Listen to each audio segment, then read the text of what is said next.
go over some of those with you. If there's specific questions, please feel free to reach out to Chad Ellsbury with the Boys Association and to myself at the Girls Association with any season questions or anything else that Chad may not cover today. And we can answer those. My first memo is going to be coming out here shortly as well.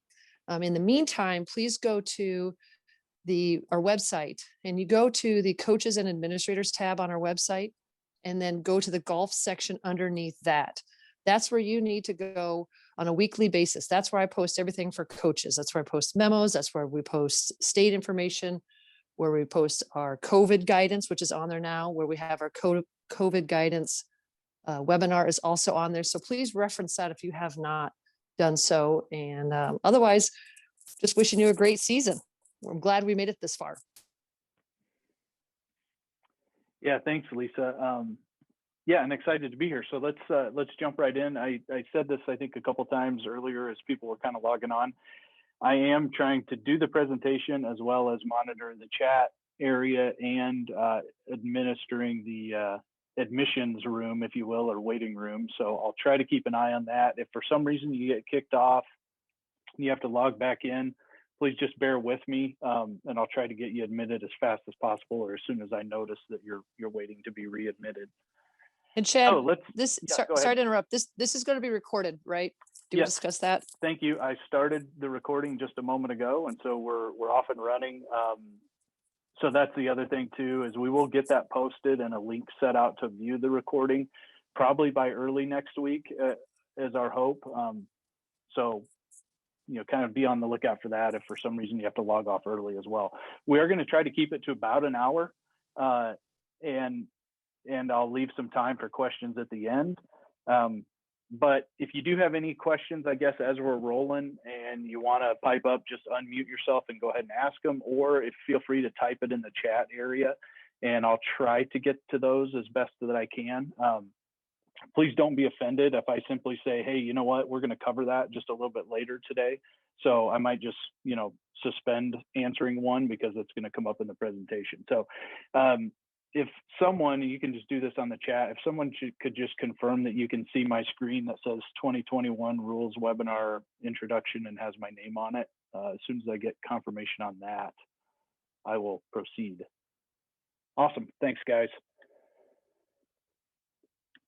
So what are we going to talk about today? I'm going to briefly hit on the areas of the golf course because that's important for knowing what rules might apply. Now we're going to talk a little, just again, really briefly about dropping the ball because that's something that changed in 2019 and we want to make sure we're all on the same page. We're going to get into the nearest point of relief and what's called abnormal course conditions now, and how you take relief from those, because that's something that is fairly common in the game. We'll talk a little bit about when a ball becomes lost or if you hit it out of bounds and playing a provisional ball and what all that entails. We'll hit briefly on some penalty area stuff and what your options are there. And then this comes up especially in high school golf and even at the IGA level and sometimes at the USGA level of playing two golf balls if you're uncertain of what to do. Like I said, I'm going to leave some time for Q&A at the end. So let's dive right into the 5 areas of the golf course. According to the rules of golf, there's 5 defined areas of the golf course. There's what we call the general area that is sort of a negative definition. The general area is everything except for the other 4 areas. And so let's start maybe by talking about what those other 4 areas are, and then we'll get into the general area. The 4 specific areas that are not part of the general area are what's called the teeing area. And that teeing area is specific to the hole that you're playing and the tee markers you're playing that day.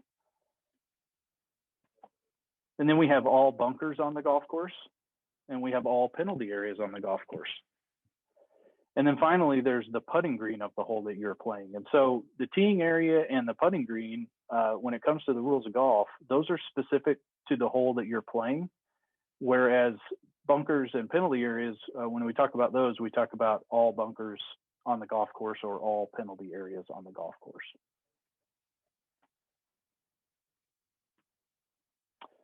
So the general area, I'll go back a slide. The general area, if you look at this diagram on the right, you've got the teeing area indicated by number 1. You've got bunkers indicated by number 2. And maybe you have a couple penalty areas indicated by the number 3. And then, of course, you have the putting green of the hole you're playing, which is number 4.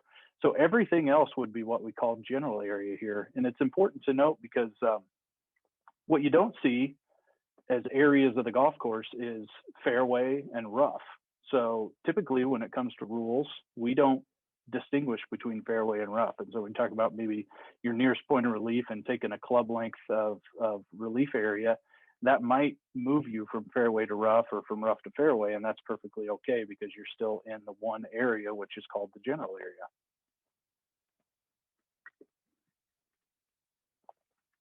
Like I said, general area covers everything else, basically.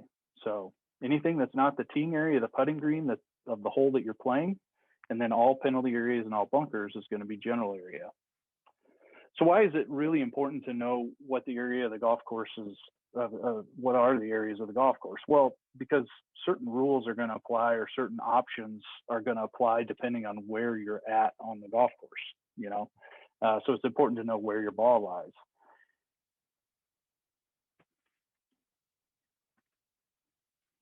The ball is always treated as lying in only one area of the course. So even though, like if you look at this picture on the right, we might have a golf ball that seems like it might be in 2 different areas, you know, half of it's in the general area and half of it's on the penalty area. One of those is going to win out. So it's kind of like a tug of war. One place is always going to win out. And in fact, if the ball is both in the general area and in one of those specific areas, the specific area is always going to win out. So that picture on the right, we would call that ball being in the penalty area because part of that ball is touching the yellow penalty area line. So if part of that ball was touching sand in a bunker, we would call that ball in a bunker. If part of that ball was touching a red penalty area line or touching the putting green, we would call that on the putting green or in the red penalty area. So the specific areas are always going to win out over the general area when it comes to where is the golf ball.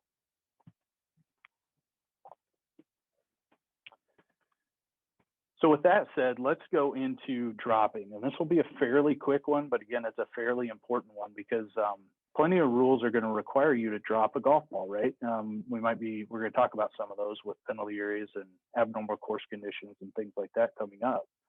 But so it's important to know when you get to that point, what is the proper way to drop that? For some of you, this will be very easy and you know, refresher as much as anything, but I know we probably have a lot of new golfers out there, and this is important. So what's it mean to drop and drop correctly? Well, you need to hold the ball, let go of it so that it simply falls through the air, and you need to have the intent to put the ball back into play. So if you're walking down a fairway and you simply drop a golf ball on accident, there's no intent to put that ball in play, and all you've done is drop a golf ball. You haven't done anything under the rules that would say that that ball is now in play. So you do have to have intent when you're doing this. So like I said, if you accidentally drop a golf ball or something like that, you haven't dropped under the rules. Therefore, it doesn't necessarily mean anything other than, you know, you just accidentally dropped the ball.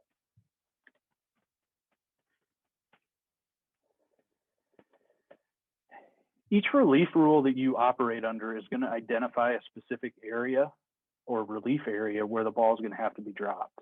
It also now says that the ball has to stay within that relief area. So it's got to come to rest within that relief area. And each rule is going to be a little bit different, but usually we're talking about a 1 club length relief area. There's definitely times where we're going to do 2 club lengths. But typically anymore, it's going to be a 1 club length relief area. Remember, you drop the ball at knee height, and what knee height means is simply whatever the height of your knee is when you're standing straight up. So you need to drop the ball so that it falls straight down. You can't influence it in any way. You can't put spin on it or throw it down or, you know, roll it, something like that. You need to just simply, you know, let go of it and let it fall under the forces of gravity.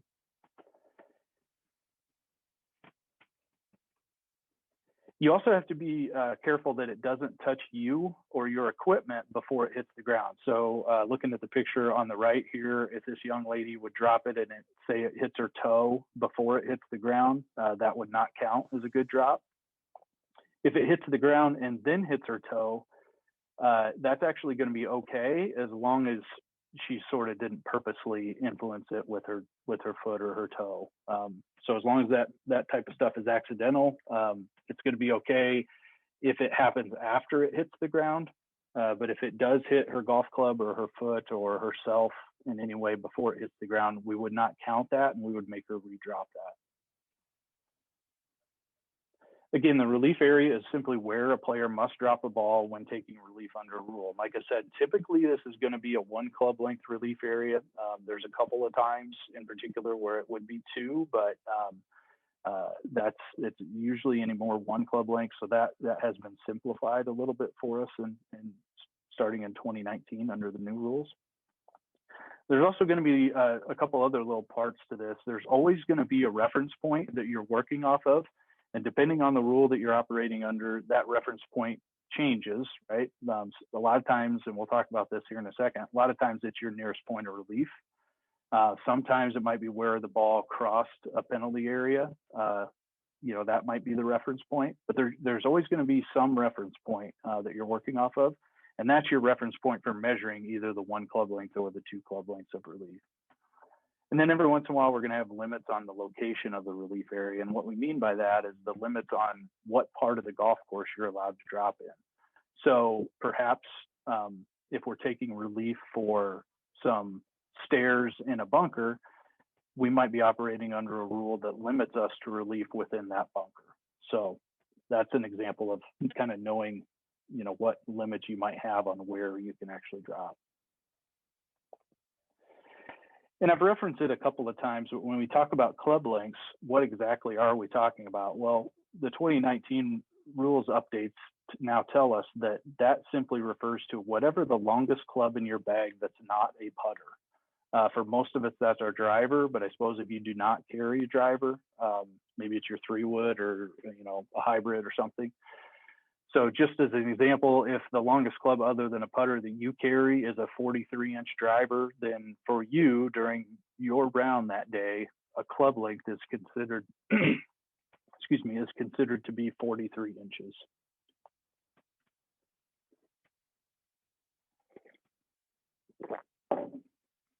We use club lengths to determine the relief area, certainly, but we also would use that to determine the teeing area when we start play of the hole. And I will say I'm going to move fairly quickly because we do want to keep this, to roughly an hour or so. And I'm going to allow, like I said, questions at the end here. So hopefully, this isn't going too quick, but we want to hit a lot of stuff and kind of hit a lot of the most common stuff and try to do that in an efficient manner. So now that we know how to drop, let's go on to abnormal course conditions and what we call the nearest point of complete relief, which is a pretty important concept to understand and know. So abnormal course conditions would include immovable obstructions. And why is that important? Well, that's important because that's probably the most common thing that you take relief from for abnormal course conditions. Probably the second most common is going to be ground under repair, and we'll talk about that as well in just a moment. So the purpose of this rule, why do we have this rule in here? Why are we given relief for this kind of stuff? Well, we kind of don't consider abnormal course conditions to be part of the challenge of playing the golf course. And free relief is generally going to be allowed, except in a penalty area. We'll talk about that a little bit. But you get relief from any of these things, and it's free relief, meaning you don't get charged any penalty strokes for it. But if you approach any of these things or find any of these things within a penalty area, that is a part of the golf course where you would not get relief for these, and you would simply have to operate under the penalty area rules.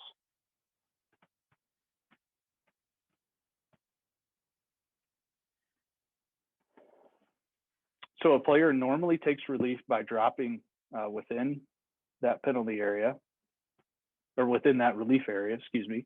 And it is going to usually be based, or always going to be based on a nearest point of relief situation.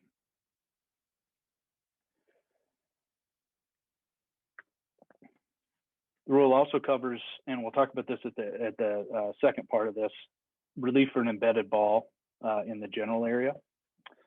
So what is an abnormal course conditions? Well, we kind of define that or categorize that into 4 different areas. We have animal holes, we have ground and repair, we have immovable obstructions, or we have what we now call temporary water. Used to call that casual water, but now it's temporary water. There is 4 different, each of those carries their own definition, but collectively we call those abnormal course conditions. So I'm not going to go into the actual definition of all 4 of those today, just for the sake of brevity. But if you want, the rules book has a whole definition section, and that's a very good section to go ahead and study not only these 4 things, but just everything that's in that definition section in general. That's, you know, from a rules official standpoint, when you start to learn the rules and start to become an expert on the rules, if you will, you almost always are going to start by learning those definitions. They're very important. It's also, before we get into actually what you do get relief from, I'm going to talk about a couple of things that you do not get relief from, just to make that clear. One of them are boundary objects. The other one is integral objects. What is a boundary object? A boundary object is an artificial object that basically indicates out of bounds, okay? Typically, those are white stakes. A lot of times you also see fencing that indicates out of bounds. Every once in a while, you might have a rock wall or something like that. But when we're talking about a boundary object, or in other words, something that indicates out of bounds, we do not get free relief from those, even though they are artificial objects. And then an integral object would be something that's defined by the committee. And basically, the committee is the people who are in charge of either a golf tournament or the golf course, if we're not talking about a tournament. That object is something they deem to be part of the challenge of playing the golf course, and they're not going to allow free relief. So a great example of that is the tree on the right picture has a lightning rod attached to it. And if we did not declare that lightning rod to be an integral object, if your ball ended up right next to that tree, you could claim that you had interference from an artificial immovable obstruction. And therefore, you'd, by sort of correlation, you'd also get relief from that tree. And we don't want to grant relief from that big tree. And so what we could do is declare that lightning rod to be an integral object from which free relief is not allowed. So we're not giving someone sort of a get out of jail free card. So let's start by talking about the nearest point of complete relief, because that's an important concept to get when we're talking about relief from these things. What is it? It's the reference point for basically taking free relief from an abnormal course condition. It would also include if you ever run into a dangerous animal condition, a wrong green, or a no play zone. Wrong greens are certainly something you could run into, but we typically don't have dangerous animal conditions too much in Iowa. You know, we don't, I suppose you could run into some snakes out there, but that's, you know, a lot more common in places where they have alligators and things like that. The nearest point of complete relief is the point where the ball would lie that's going to be nearest to where the ball came to rest, but not near the hole. That if you had, it also has to stay in the required area of the course, that if you did not have interference from that condition,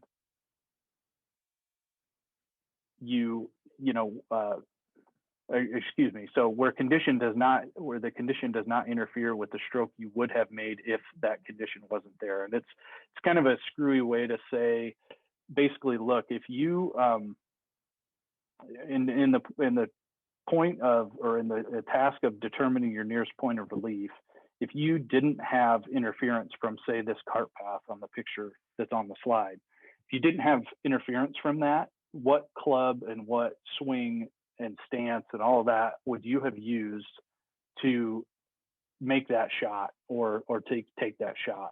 And whatever that is, that's what you're going to use in determining your nearest point of complete relief. Okay, so if the shot requires a 7-iron, and it requires a punch shot or something like that with a 7-iron, that's kind of the stance and that you would take when you determine your nearest point of complete relief.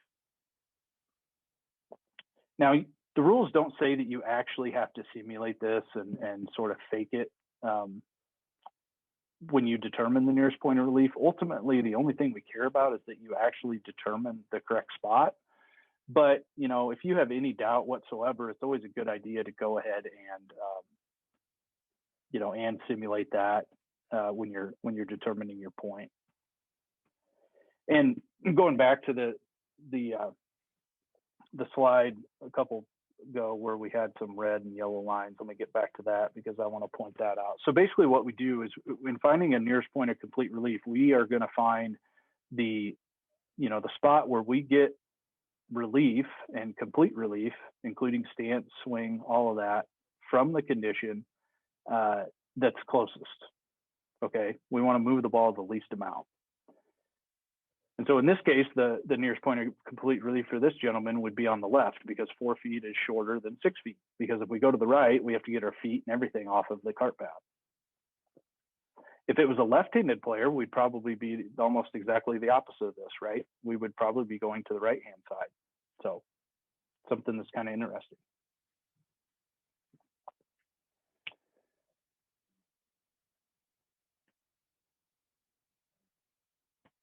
So let me get back to where I was.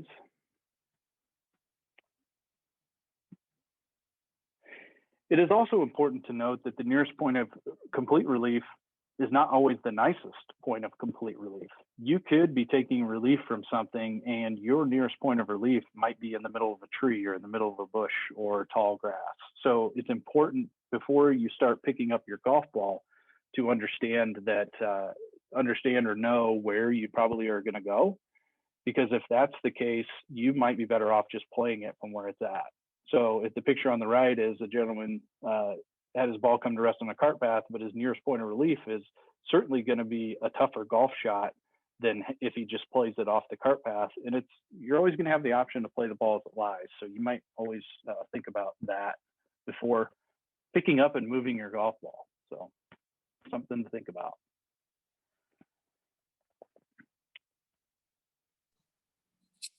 Hey, Chad, I'll jump on for a quick second if I may.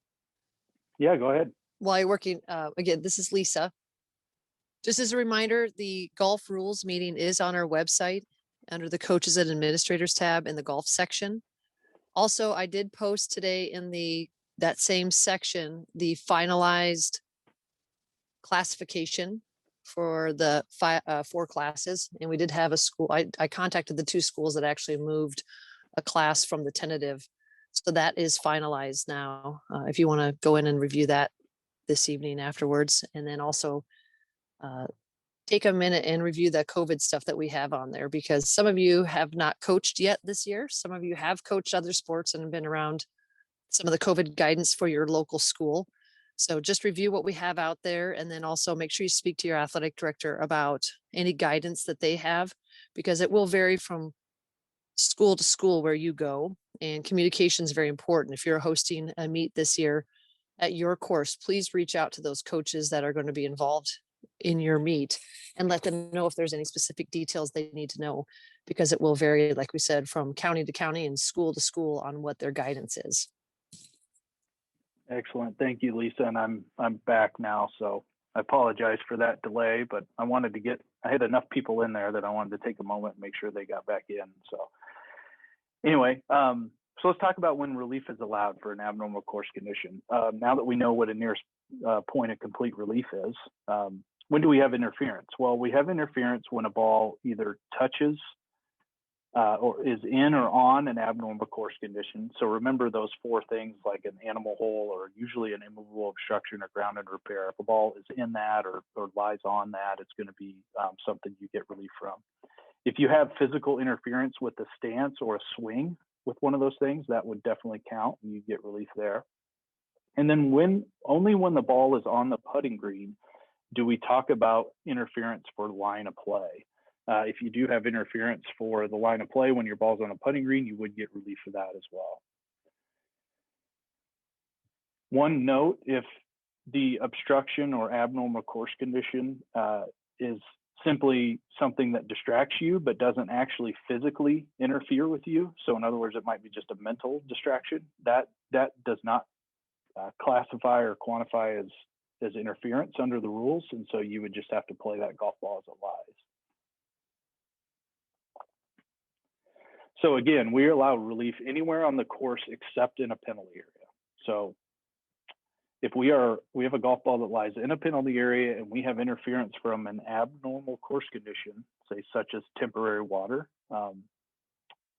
cart path that's in a penalty area, or an immovable obstruction, that would not be a relief situation. We are simply required to operate under the penalty area rules.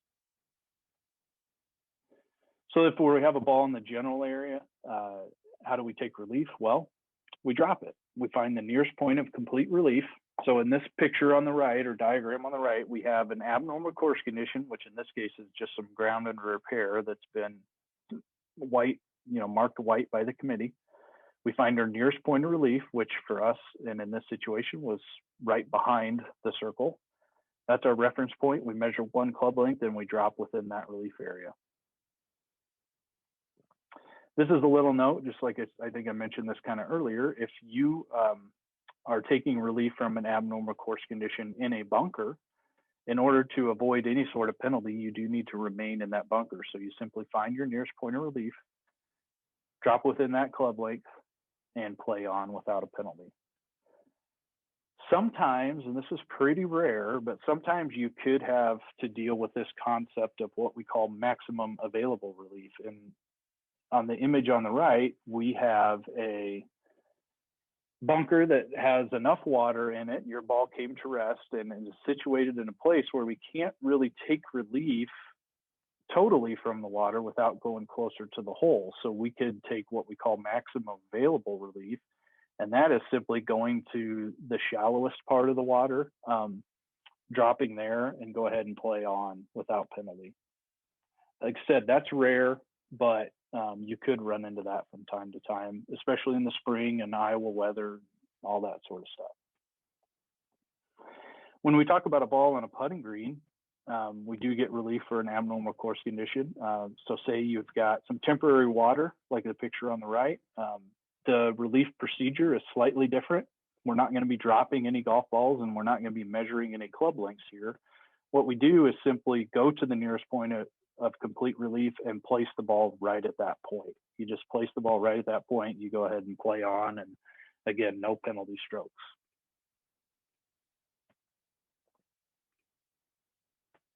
So in this case, we, say this person's a left-handed golfer, as shown by the little feet on the diagram, we would just move the ball and place it right at that black circle and go ahead and play on.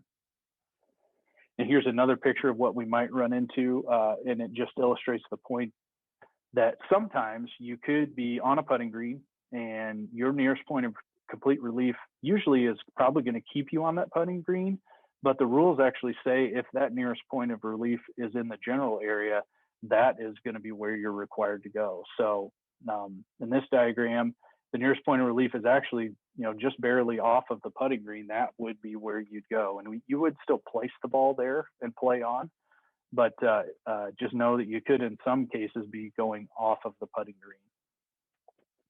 And then we also have the concept of maximum available relief for the putting green part of this rule, which can kind of be thought of in 2 different ways.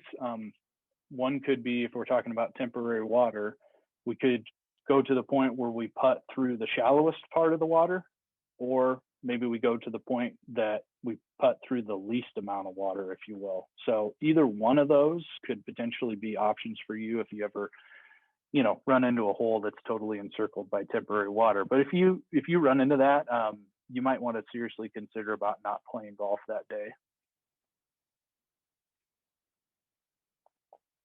An embedded ball, really quickly, because this is something that you definitely could run into in the springtime here in Iowa. Let's talk about when relief's allowed and how you take that relief. First of all, in order for a ball to be embedded, it has to be embedded in the general area. Relief's only allowed when it's within this general area. If a ball is embedded in sand that's not part of the general area, is not cut to fairway height or less, that is not a situation where you get relief from. So, you know, if you think about a golf course, certainly you can't embed under the definition of embedded ball under the rules of golf. You can't really embed a ball in a bunker because if it's in sand, it doesn't count, and it's also not in the general area. But if somehow, some way, you found yourself in sand that's within the fairway, you know, fairway height or less, that could potentially count as an embedded golf ball. That does not include sand-filled divots, by the way. That would not count here. But when is a ball embedded? Well, it's only embedded if it's, first of all, it has to be within its own pitch mark, and that pitch mark has to be made as a result of the player's previous stroke. Okay, so looking at these images on the right, we also need the ball to be, a part of the ball to be below the level of the ground. So image one, that ball is certainly embedded. You know, the ball is below or has broken the surface of the ground. Image two, that ball has broken the surface of the ground. If you look at the image, there's actually some grass that's kind of, you know, still between the ball and the ground, but it's still broken the surface of the ground, so we would grant relief for that. However, image three is something you can run into out there for sure, where a ball simply kind of nestled down in the grass, and that's, you know, a ball that's just nestled down in the grass is not something we would grant relief from, because it would not be considered an embedded ball under the rules of golf. And remember, part of this rule was that it has to be embedded as part of your, as a result of your previous stroke. So a ball that's simply been stepped on, let's say, and gets pushed into the ground, that's not a ball that's embedded. We kind of handle that relief in a different way. It kind of depends on, you know, who stepped on it and things such as that. So let's talk about relief. If you do find yourself with an embedded ball, you're in the general area, you know, you hit a shot, it just plugs right in the fairway or rough or something. You can go ahead and take relief, and how you do that is simply take the spot. So we need to figure out a reference point. A reference point for an embedded ball is simply the spot right behind where the ball's embedded. So on the image on the right, it's the black, you know, the ball gets embedded where you see in the picture, and the black dot is going to be our reference point. And then we measure one club length no closer to the hole and drop within that area from knee height, and we move on. So that's how you take embedded ball relief. That is a free relief situation. All of those were free relief situations. So definitely good to give free relief whenever we can out on the golf course, certainly. We did have one question, I believe, in the chat, and so I'm going to try to go remind myself of what that was. And the question is, does landscaping along a cart path or a bridge count as the path and free relief? And that's a really good question, because that's something, if it's man-made landscaping, it's almost always going to be considered to be, it's artificial, right? By definition, it's man-made landscaping. You can do one of two things. You could treat that as a separate condition from the cart path, and in other words, those would be two different things. And in both cases, we would grant relief from them. But if they were two different things, relief from one could be onto the other, and vice versa. In other words, the nearest point of relief from the landscaping might be on the cart path, and the nearest point of relief from the cart path might be on the landscaping.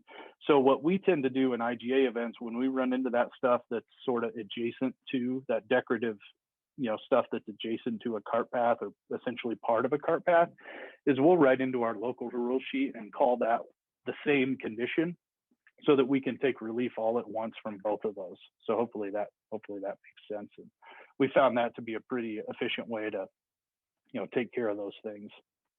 But yes, both, unless for some reason you want to call it an integral part of the course, which I would think would be fairly rare, we would grant relief from those.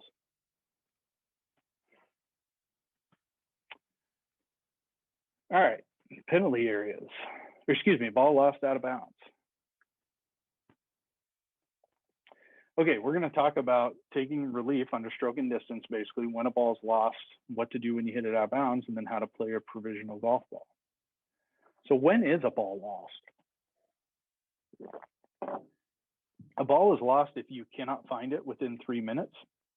That 3 minutes starts when the player gets to the area and starts looking for it, or if for some reason you're playing in a tournament where you have a caddy, it would also count, or the stopwatch would start if your caddy got there and started looking for it. It would not necessarily start if simply your coach got there and started looking for it, just so you know, and coaches know. If a ball is found within the 3 minutes and you're uncertain whether it is your ball, you are required to promptly identify it. You are allowed a reasonable time to do so. So if a ball is found, say 30 or 40 yards away from you, you are allowed to walk over and identify that ball. And the time it takes you to do that, as long as it's reasonable, does not count within the 3 minutes.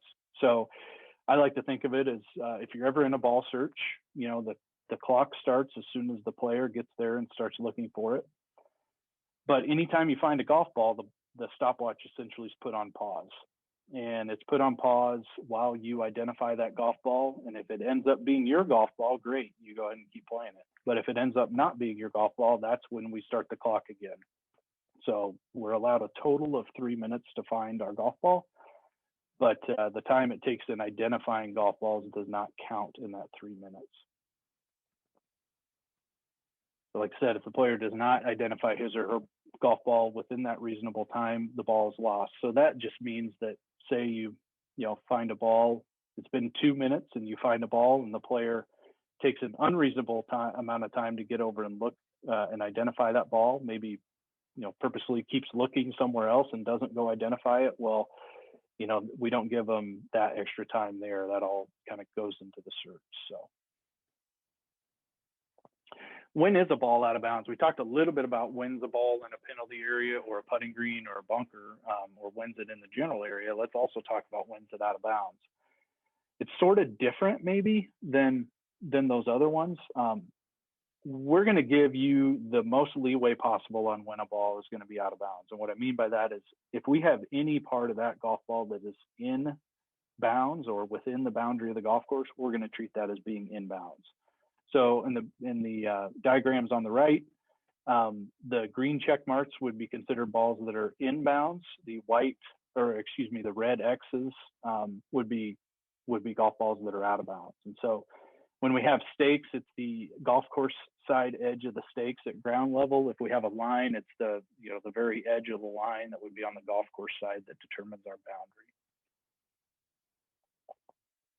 And by the way, the boundary or the margin of the out of bounds goes up and down. So if we're talking about a ball that maybe has come to rest above the ground in a tree or something, we would just take that boundary straight up and down. And if it's hanging in a tree and that ball's hanging and it's out of bounds, that ball would be considered out of bounds, or vice versa. Hopefully it's in bounds and we can proceed under the appropriate rule at that point. Just a note to say, look, you're allowed to stand out of bounds as long as your golf ball is in bounds and play a ball, that lies on the golf course. So what to do when your ball is lost or out of bounds? You have to operate under this concept of what we call stroke and distance. It's basically you have to go back to where you last played from, and you're going to have to not only count the stroke that you made originally at the ball, but you're going to have to add one more. So if we're talking about a tee shot, we obviously count our tee shot that we struck. That's one. We add a penalty stroke 2 and go back to the tee and hit our third shot from there. If we are going back to the tee, we can use the whole teeing area. If we're talking about hitting a shot from the general area or a bunker or a penalty area, we simply use the spot that we last played from and we get a 1 club length area to drop in. And then if somehow we putt a ball out of bounds or putt a ball and lose it, which is probably certainly the most rare of those situations, you'd actually just go place the ball directly on the green where you last played from and play from there. Let's talk a little bit about a provisional ball and what's required there. What is it, first of all? Well, it's another ball that you play in case the ball you just played is out of bounds or could be lost outside of a penalty area. It's not your ball in play. It could become the ball in play, though, depending on what happens with your original ball or what actions you might take. But it is not the ball in play until it becomes the ball in play. Talk about that briefly. So when is it allowed? First of all, it's allowed if you think your ball might be out of bounds, or if you think your ball might be lost outside of a penalty area. The purpose of this is to save time, right? The player can play a ball provisionally under stroking distance penalty. There is a requirement, and it's a pretty big one. You have to announce it. You have to announce that you're going to play a provisional ball. Because if you don't announce that it's a provisional ball, we would just say, look, you're always allowed to play under stroking distance at any time. Therefore, you've just put another ball into play, and that's now the ball you're going to have to count. And the reason why that's important is because if you get up there and find out that, oh, your ball's not out of bounds, or maybe you found the ball when you thought you might be losing it, if you didn't make the proper announcement on the provisional, well, you have to keep playing with the second ball you played, and that, just adds strokes to your score, and you don't want that. So it's not enough to play, simply say that you're playing another ball or you're playing again. Here's really the key. You should say the word provisional. Somehow, some way, indicate to another player in your group, another coach, anybody that happens to be standing by that you're going to play a provisional golf ball. There's also this other caveat that, look, if you don't use the word provisional, you have to somehow otherwise clearly indicate that was your intention. And here's an interpretation that basically says, here's a couple of things that we would say counts, and here's a couple of things that we would say do not count. If somehow, now that you've attended this rules workshop, this rule's 18.3, you could really impress people and say, I'm going to play a ball under rule 18.3. And we would certainly say, that's awesome that you know that. So we're definitely not going to count that against you. Or even if you just said, look, I'm going to play another ball just in case. And the just in case part is important here because that indicates that you have some doubt as to where your golf ball ended up. And they're going to go ahead and give you some leeway there and say, look, we're going to count that as we know that that's what you're trying to do is play a provisional ball. If you're simply going to say, I'm just going to reload or I'm going to play another, you haven't quite given enough rationale or reason there. So we're not going to count that as a provisional ball. So like I said, if you do not make this announcement, you're always allowed to play under stroking distance under the rules. So that would mean that your ball simply became the ball in play, and we're going to tell you got to keep playing with that golf ball. So when a provisional ball becomes the ball in play, well, there's really sort of two cases where a provisional becomes the ball in play. If we go look for our original and we find out that it's lost, in other words, we look for 3 minutes and we can't find it, and it's lost outside of a penalty area, or if we come upon and find out that our ball's out of bounds, obviously our provisional is going to immediately become the ball in play. And there's also another way, which is if you play a provisional golf ball from a spot that's closer to the hole than where the original was estimated to be, that is actually a trigger where we would say your provisional ball becomes the ball in play at that point too. Remember, the purpose of this is to save time. So you're allowed to kind of play a provisional ball up to the point where your original's likely to be. But once you start playing a provisional ball beyond that point, that's when the provisional would automatically become the ball in play. And we're not going to allow you to then walk backwards to go find your original.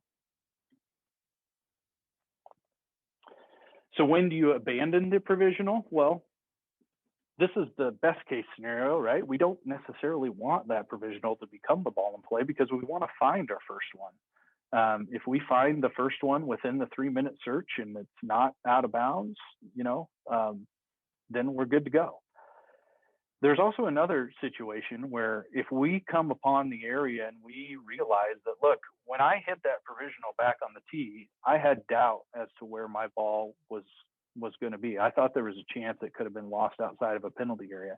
But now that I get up here and I get over the hill and I see that, look, everything on the right is marked red, if I have knowledge, meaning I find my golf ball in there, or if I have virtual certainty, that meaning 95% sure or more that my golf ball is in that penalty area, I can actually abandon the provisional ball at that point and go ahead and operate under the penalty area rules.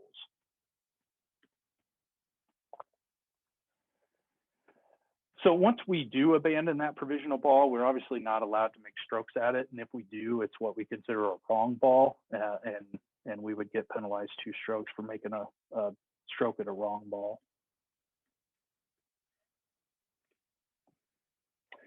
Okay, we'll run through the last 2, try to get through them relatively quickly, and then open it up for some questions. So let's talk about penalty areas. And these are important because they're fairly common on a golf course, excuse me.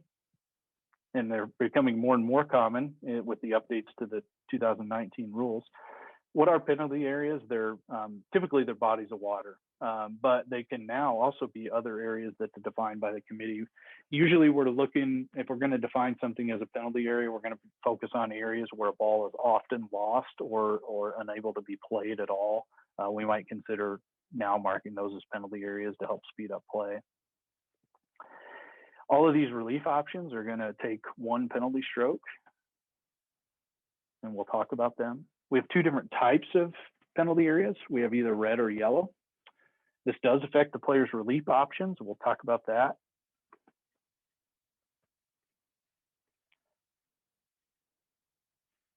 I do want to make a note that just like with out of bounds, you can stand out of bounds and play a ball that's in bounds. You are allowed to stand in a penalty area to play a ball that is outside of the penalty area. And that's important because sometimes when you drop and take relief, you might drop and the ball might come to rest in a part where you're still standing in the penalty area, but that's okay because the only thing we care about is where the golf ball lies. A ball is in a penalty area when any part of it lies on or touches the ground or anything else such as a rake or a leaf or any sort of natural or artificial object that is also inside the penalty area. In a penalty area, boundaries go up and down just like without a bounds. So if you've got a ball, it's kind of hard to see, but in this image there's in theory a golf ball that's in that little bush or whatever that's kind of part of that penalty area. That ball, even though it's hovering above the ground, would be considered to be within the boundaries of the red penalty area. Obviously, you can play the ball. You can play the ball as it lies. If you do that, you're not going to have relief, or excuse me, you're not going to have a penalty if you play the ball as it lies. And with us starting to mark more areas as penalty areas, the chances of being able to play a ball is probably increased. So just keep that in mind. You're certainly allowed to play a ball from these areas, but if that's not possible, or if you feel like the smarter decision is to go ahead and take the 1 penalty stroke and get out of here, you can. Here are the options, okay? So if we're talking about red, red is definitely the option, or excuse me, the color that we run into more than yellow, and particularly since 2019. We basically have 3 options. We can go under stroke and distance, which is going back to where we last played from. We're allowed to go back to where we last played from, take 1 penalty stroke, and proceed with the hole. The second option is what we call back on a line relief, and that option is we keep where the ball last crossed the margin of the penalty area, which in this diagram it's at point X. We keep that in line with the flagstick or the hole, and we can go back on a line as far as we want and pick out a reference point on that line and then drop within 1 club length of that reference point. So in this diagram, that'd be indicated by option number 2. And then with red, and this is only with red, you could also do what we call lateral relief. And this is one of the really 2 times where you get 2 club lengths of relief. And that would be indicated by option number 3 on the diagram, which is basically take the point where it last crossed the margin of the penalty area, in this case, point X, measure out 2 club lengths, no closer to the hole than point X. And you can drop within that little shaded area indicated by option number 3 and play on with 1 penalty stroke. Again, if we're taking stroke and distance, if we go back to the teeing area, we're allowed to have the whole teeing area. But if we're doing, if we had last played from the bunker or a general area or maybe another penalty area, we would actually take take where we last played and do one club length from there. And if maybe we putted from a green and putted into a penalty area, we could, I talked about how it's really rare to putt and lose a ball or putt it out of bounds, but it's not quite as rare to putt it into a penalty area. Tiger Woods did it at the Masters on the 13th hole one year where he putted it. It got going fast on those Augusta greens and it rolled all the way into the creek that fronts the green. Being the smart golfer that he was, he chose his stroke and distance option and simply went back and putted it again rather than, at that, his other options would have been going on the other side of the creek. So again, back on the line relief, here's just another diagram of that. We take where it last crossed the margin of the penalty area. We keep that in line with the hole and we can go back as far as we want. We want to emphasize this one because sometimes this might be your best option. It might get you a little further from the hole than say the 2 club lengths, but it might get you on a better lie. You might get you back into the fairway. So kind of try and, scan the landscape, if you will, and make sure you pick the option that gives you the best chance for success going forward. And here's just another picture of someone doing the lateral or the 2 club length option. Remember, we're dropping from knee height when we drop in these instances. And this, just one more reminder, this option of the 2 club lengths is available only with red. We do not have this option with yellow. So if you ever hit into a yellow penalty area, you basically have play it as it lies, go back on the line, or go back to where you last played from.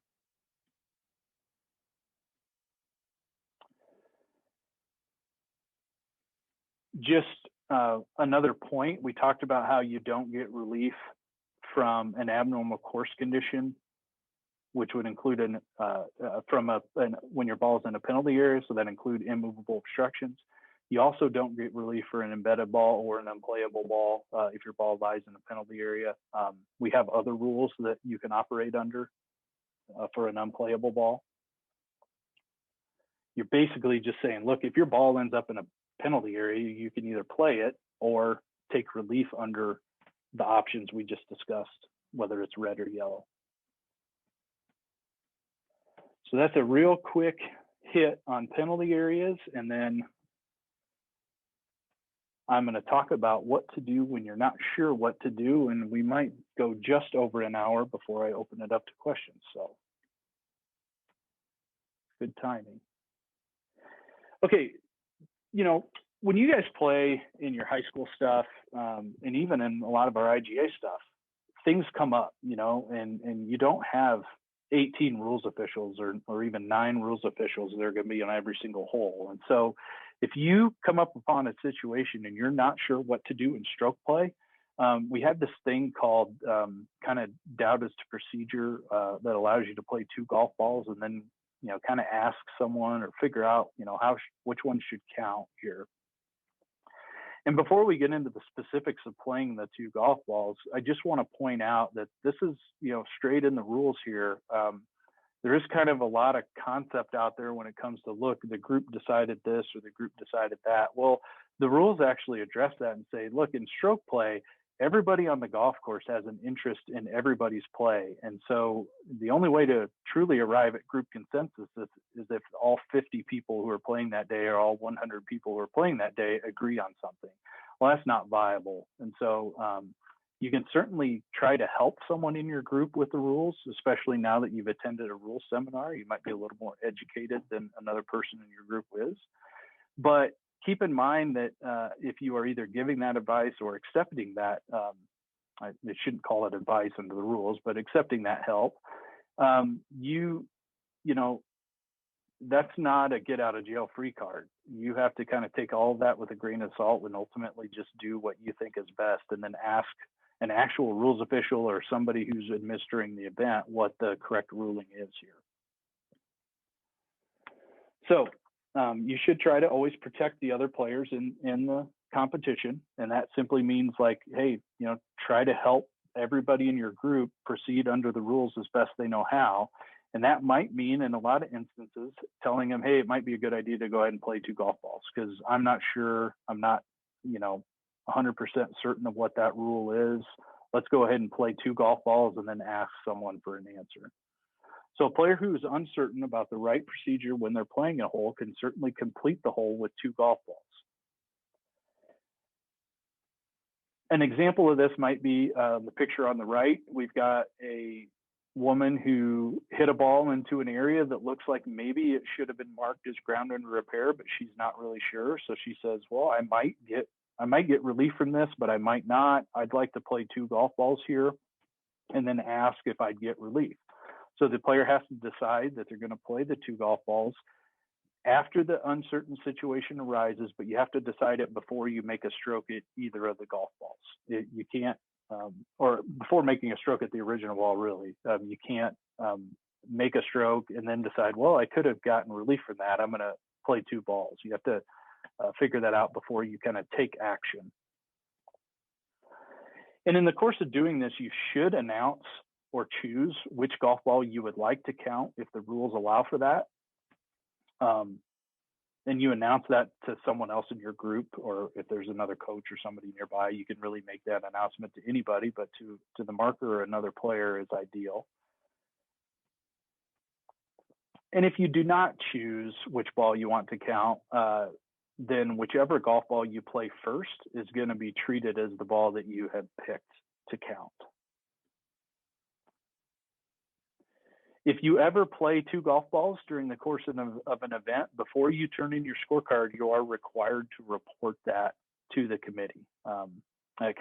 Whoever constitutes the committee is usually the host coach or somebody like that, but it could be the host PGA professional. Or so figure out kind of who you need to report to, but just know that you absolutely need to report the facts of that situation before you return your scorecard. And that includes even if you make the same score with both golf balls. And the reason for this is, look, we kind of want to know what happened out there, and we want to get you an answer, so if that does happen again, you kind of know what to do.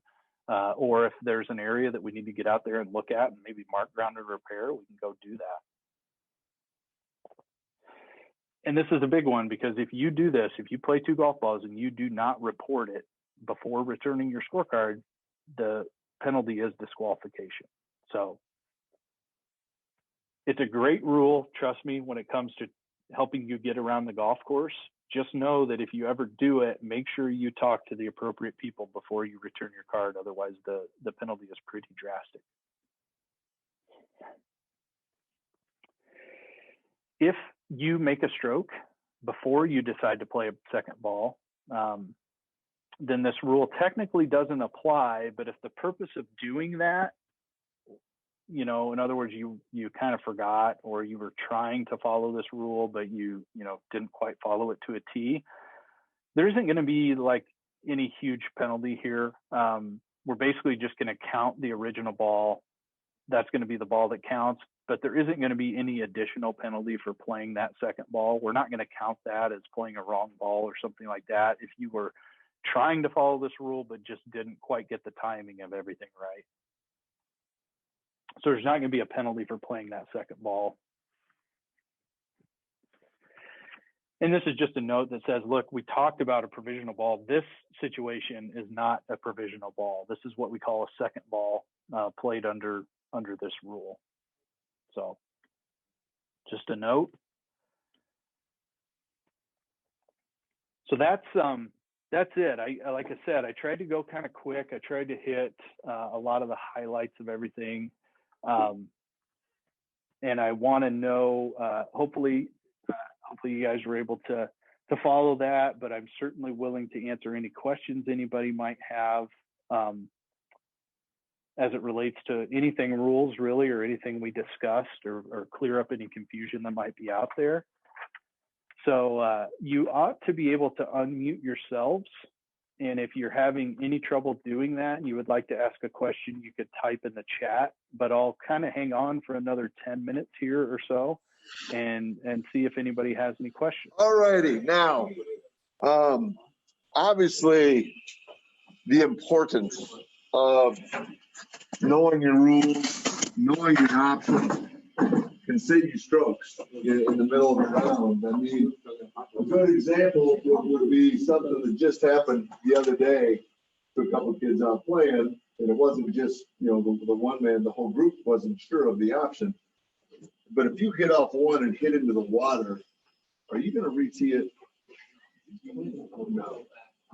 That's probably your worst option.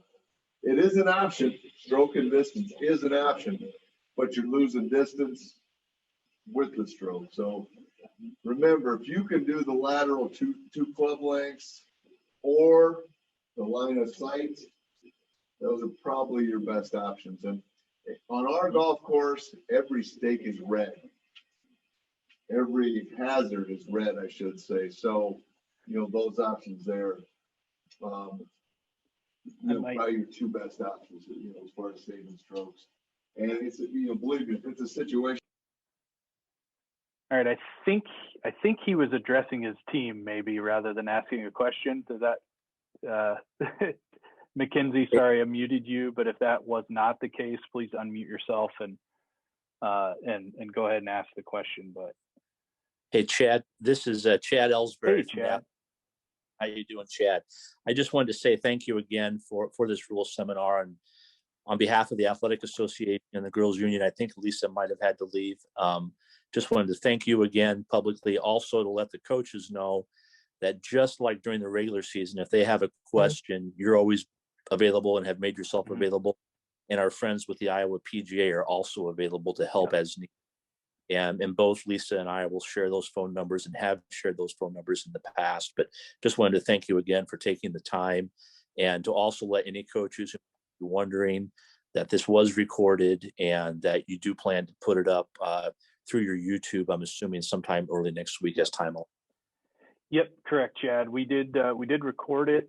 Give us a few days, probably by at least Tuesday next week. I would hope to have what I plan to do is basically send Chad and Lisa the link and let Chad and Lisa send it out to everyone. So thank you so much.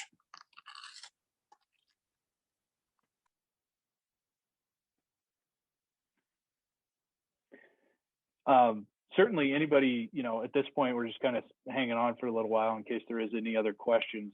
But if anybody needs to log off at this point, feel free. I just want you guys to know, and just what Chad said, certainly reach out to the Iowa Golf Association if anything comes up. We're happy to answer any rules questions, and we'll try to get back to you as fast as possible if it's, sort of after hours. Especially this time of year, because we understand some of that might be time sensitive. But we did have one, it looks like, that came in on the chat. Do you get free relief from a man-made object if it is in your line of flight? No. The quick answer to that is no. In order to have interference from artificial objects, you have to have interference from either the lie of your ball, your stance, or your area of intended swing. The fourth one deals with only on the putting green. And if we have interference on the putting green for something that is on our line of play, then we would get relief for that. But in general, the answer is no. If it's simply in your line of play, anywhere other than on the putting green, you would not get relief for that. And just to maybe add to that real quickly, and what I think adds to confusion sometimes for people when it comes to the rules of golf, is that when we watch it on TV, a lot of times you'll see players get relief from what are called temporary immovable obstructions that are on their line of play. And those are things like grandstands or temporary bathrooms or temporary, structures that have been put on a golf course for that particular event only, and they're not normally there. So those temporary immovable obstructions, you do get relief for line of play, but that's not something we have at a high school event normally. We're talking about the big, huge grandstands and things like that get put up for, when you have thousands of people coming to a Solheim Cup or a PGA Tour event or whatever. It's a great question, though, because it's definitely something that that can come up from time to time. I'll consider things kind of wrapped up here, and wish you all the best of luck in your seasons, especially not only with the actual play of your team, but with the weather and everything else that we all have to deal with in this day and age.